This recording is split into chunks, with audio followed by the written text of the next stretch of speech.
अस्सलामुअलैकुम, वेलकम है आप सभी का इस नई वीडियो में। तो जैसे आप सभी को पता है कि जेके बोपी ने बीएससी नर्सिंग, पैरामेडिकल और बीएससी टेक्नोलॉजी कोर्सेज़ का एंट्रेंस टेस्ट कंडक्ट किया है।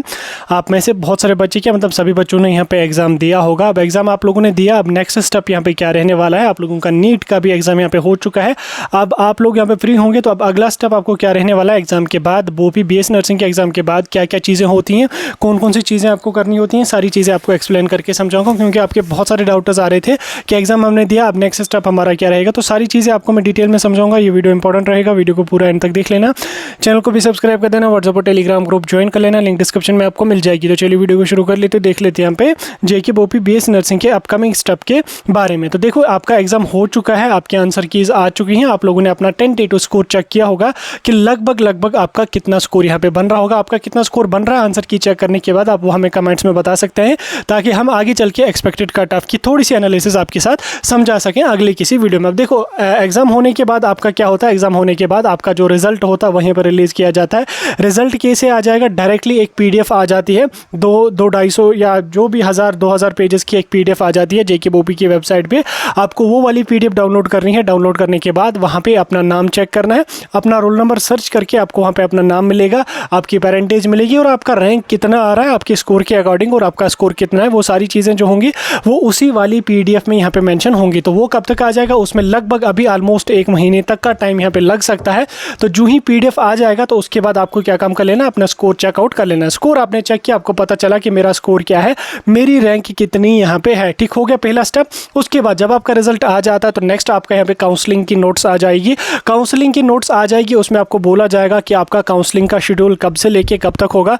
अगर ऑफलाइन मोड में रही काउंसलिंग तो आपकी 10 दिन तक काउंसलिंग चलेगी, और अगर ऑनलाइन मोड में रही तो 5 या 6 दिन तक आपका राउंड 1 का काउंसलिंग का जो प्रोसेस है ऑनलाइन मोड में वो यहाँ पे चल रहा है। वैसे आपकी काउंसलिंग ऑफलाइन मोड में ही होगी, ऑनलाइन होने का चांस यहाँ पे बिल्कुल भी नहीं है। ठीक, तो आपकी ऑनलाइन ऑफलाइन मोड में काउंसलिंग होगी। ठीक, जब काउंसलिंग की नोट्स आ जाएगी उसमें मेंशन होगा कि किस रैंक से लेके किस रैंक तक के बच्चे काउंसलिंग में पार्टिसिपेट करेंगे, यानी कि किस रैंक तक के बच्चे जब वो राउंड 1 काउंसलिंग में यहाँ पे एलिजिबल होंगे। जैसे यूजुअली 8500 से लेके 9000 तक के बच्चों को जब वो राउंड 1 काउंसलिंग में या काउंसलिंग में बुलाया जाता है, जिसमें लगभग हजार बच्चों को पर डे काउंसलिंग के लिए बुलाया जाता है। तो 8-10 दिन तक चलेगी, तो 9000 तक बच्चों को जब वो राउंड 1 काउंसलिंग में बुलाया जाएगा तो वो कट ऑफ वगैरह क्या होगा, वो सारी चीज़ें जो वो उसी टाइम पता चलेगी। अभी नहीं बता सकता कोई कि कहाँ तक कट ऑफ जा सकता है राउंड 1 का।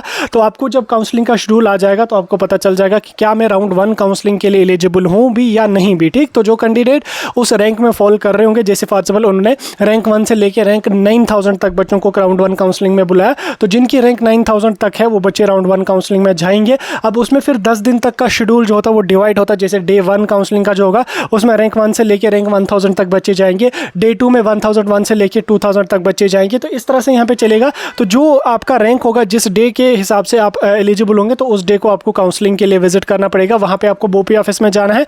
आप बोपी ऑफिस श्रीनगर चले जाओ, आप बोपी ऑफिस जम्मू चले जाओ, आपको अपनी मर्जी है, आप कहीं पे भी जा सकते हैं। वहां पे आपको अपने ओरिजिनल डॉक्यूमेंट्स भी लेने, जैसे एप्लीकेशन फॉर्म आपको लगेगा, आपका जो ये क्या कहते हैं इसको 10th-12th की मार्कशीट लगेगी, डोमिसाइल सर्टिफिकेट लगेगी, आधार कार्ड लगेगा, और कैटेगरी सर्टिफिकेट अगर कोई है तो वो आपको साथ ले जानी है। तो वहाँ पे आपके डॉक्यूमेंट्स की वेरिफिकेशन होगी। वेरिफिकेशन करने के बाद आपको 1000 फी पे वहाँ पे करना पड़ेगा काउंसलिंग के लिए, और उसके बाद आपको काउंसलिंग का, या जिसको हम प्रेफरेंस शीट कहते हैं, तो वो एक फॉर्म आपको मिलेगा जिसमें आपको अप टू 10 प्रेफरेंसेस यहाँ पे रखनी है, यानी कि किन किन कॉलेजेस में आप जाना चाहते हो। जैसे फॉर एग्जांपल मैं रखूंगा GMC Srinagar, BSc nursing in GMC Srinagar, BSc nursing in mother Meharban से केमसोरा, BSc nursing in GMC Jammu, BSc nursing in GMC Akhnoor, या BSc nursing in GMC Baramulla, BSc nursing in GMC Anantnag. इस तरह से मैं रखूंगा, या अगर मैं चाहूँगा तो मैं 2-3 बीएससी नर्सिंग के रखूंगा। उसके बाद मैं रखूंगा बीएससी मेडिकल लैब टेक्नीशियन इन बीएससी एमएलटी इन जीएमसी श्रीनगर, बीएससी रेडियोलॉजी इन जीएमसी बारामूला। तो इस तरह से मैं प्रेफरेंसेस अपनी इंडिकेट करूंगा, जिसमें मुझे इंटरेस्ट होगा। अपनी प्रेफरेंस शीट हम सबमिट करेंगे, आपको बुलाया जाएगा 1 बाय 1 करके। वहीं पे आपको पता चलेगा कि ऑलमोस्ट आपको कौन सा कॉलेज यहाँ पे मिल रहा है, तो वो आपको उसी टाइम काउंसलिंग के टाइम ही पता चलेगा। देन उसके बाद आप काउंसलिंग की शीट सबमिट करोगे। 10-15 दिन तक यहाँ पे आपका जो सिलेक्शन लिस्ट है वो यहाँ पर रिलीज किया जाएगा।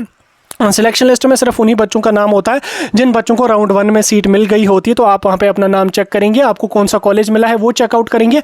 वो चेकआउट करने के बाद आपको फिर अपने कॉलेज में विजिट करना पड़ेगा। 10 दिन तक आपको टाइम दिया जाएगा।